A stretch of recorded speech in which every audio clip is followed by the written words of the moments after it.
BRS party? నువ్వు BRS party మీద ఏదైతున్నదో శాపనార్థాలు పెడుతుంటే, నువ్వు బీఆర్ఎస్ పార్టీ మీద శాపనార్థాలు పెడుతుంటే ఏమనుకోవాలి? నువ్వు బీఆర్ఎస్ పార్టీ శాపనార్థాలు పెట్టకు తల్లి. రాష్ట్రంలో అధికారంలో ఉన్నది రేవంత్ రెడ్డి గారు. ఈ రాష్ట్రానికి ఏదైతుందో అది నిజంగా మంచి చేస్తే సంతోషపడదుమే. నిజంగా మంచి చేస్తామని చెప్పి మంచి చేస్తూ ఒక రెండు చెప్తారు. మహాలక్ష్మి పాపం ఆర్టీసీ కార్మికులైతే శంకర్ గౌడ్ బలైపోయిండే. ఆ నిధులు సక్రమంగా ఇచ్చి ఉండున్నట్టయితే ఆర్టీసీ కార్మికులు ఉద్యమించేది కాదు, శంకర్ గౌడ్ బలయ్యేది కాదు. ఉచిత విద్యుత్ ఆర్టీసీ రోడ్ ఎక్కిండ్రు. ఇక నేను ఉన్నదేందే, ఇక నేను ఉన్నదేంది అంటున్నా. ఫీజు రియంబర్స్మెంట్ 10,000 కోట్లు కోర్టు మొట్టిగా లేచింది ఫీజు రియంబర్స్మెంట్ సంబంధించి. ఇవాళ బలహీన వర్గాల 40% రిజర్వేషన్ అట్టే వేయింది. అది వేయింది, నేను నామినేషన్కి వచ్చింది. ఇప్పుడు కేవలం సింగిల్ విండో నామినేషన్ చెప్పి నిన్న క్యాబినెట్ నిర్ణయం అయిందంట, ఏదో చర్చ అయిందంట. మరి స్థానిక సంస్థలు కూడా నామినేట్ చేస్తా అంటాడు. ఇది కూడా తెలియదు, కథ తెలియదు ఎవరికనే. నువ్వు నిన్నటి దాకా ఏం నడిచింది? సింగిల్ విండో నామినేషన్ అని చెప్పి చర్చ అయిందా? ఇంకా దాన్ని ఏమైనా కానూన్ దొరుకుతో చూస్తారు. స్థానిక సంస్థలు కూడా ఎన్నికలు పోకుంటే నామినేట్ చేయవచ్చా? అట్లుంది పరిస్థితి అని చెప్పి అంటున్నా. దాన్ని అడ్డుకునే ప్రయత్నం చేద్దామమ్మా అంటున్నా నేను. కేసీఆర్ గారి ఉద్యమ స్ఫూర్తితోనే ఇవాళ మీరు నాయకురాలిగా ఎదిగొచ్చిండ్రు. కేసీఆర్ గారి ఉద్యమ స్ఫూర్తితోనే ఏదైతుందో మీరు నాయకురాలిగా ఎదిగొచ్చిండ్రు. మరి ఈ స్థాయి వచ్చిందంటే అది కేవలం కేసీఆర్ గారి యొక్క ఉద్యమ స్ఫూర్తి అంటున్నాను.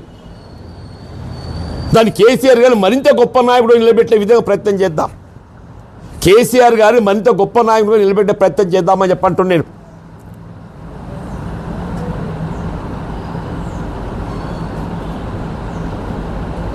అదిగనేది అవుతుందో ఇవాళ అడుపోయి ఇవాళ నువ్వు ఇక్కడ దాకా ఎదిగినావు అని చెప్పంటే ఆయన ఉద్యమ స్ఫూర్తి కేసీఆర్ గారి ఉద్యమ స్ఫూర్తి అయితే నువ్వు ఆయననే మర మనిషి అంటే ఎట్లా తల్లి? ఆయన మన మనిషి అయితే ఇక మొత్తం ఎవరు హృదయం ఉన్న మనుషులు అంటూ నేను. దయచేసి అటువంటి మాట నీ నోటి నుండి వెలువడిస్తుంది కాదు. దాన్ని ఉపసంహరించుకోండి. ఇప్పటికీ కవిత గారి నోట్ అంటే ఏదైతుందో ఆమె పార్టీ పెడుతున్న సందర్భంగా ఆమె ఇంకే సలహాలు సూచనలు చేసినా మేము దాని మీద పెద్ద స్పందించాల్సినటువంటి ఒక ఆవశ్యకత ఉంటుందని చెప్పి భావించే వాళ్ళం కాదు.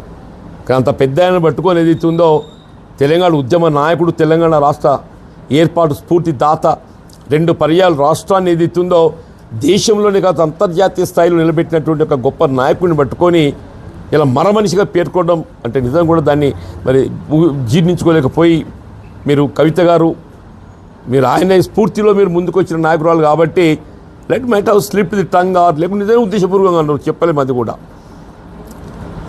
మీరు ఎట్లనో తెలియదు. కానీ ఏదైతుందో దాన్ని ఉపసంహరించుకుంటే మీ గౌరవం ఉంటుంది. దాన్ని మరమనిషి అనే ఒక పదాన్ని ఉపసంహరించుకుంటే మీ గౌరవం ఉంటుంది. ఇవాళ ప్రజాస్వామ్యంగా మీరు పార్టీ పెట్టుకుండ్రు. We wish that you should become success. మంచిదే కదమ్మా. మీరు కూడా ఒక రాజకీయ పార్టీ నాయకురాలిగా ఒక రాజకీయ పార్టీ స్థాపించిండ్రు. మీరు కూడా సక్సెస్ కావాలని కోరుకు తప్పింది దాంట్లో. ఆ ఎదుగుదల ఏదైతుందో ఈ ప్రజాస్వామ్యంలో ప్రజల మేలు కొరకు అది మంచి చేయగలిగితే సంతోషపడదాం. ఎవరైనా అంతే కదా, ప్రజల మేలు కొరకు ఏదైతే పనిచేస్తే సంతోషపడదామని చెప్పండి. మీ స్థాయిలో మీకున్నటువంటి ఆలోచన మేరకు పరిజ్ఞానం మేరకు మీరు కూడా మంచి చేసే ప్రయత్నం చేయండి. అంతేగాని ఏదైతుందో ఇటువంటి ఆ పెద్ద ఆయన గురించి పదం వాడటం ఏదైతుందో సరైనది కాదు. దయచేసి ఉపసంహరించుకోండి అని చెప్పని నేను విజ్ఞప్తి చేస్తాను. Thank you sir.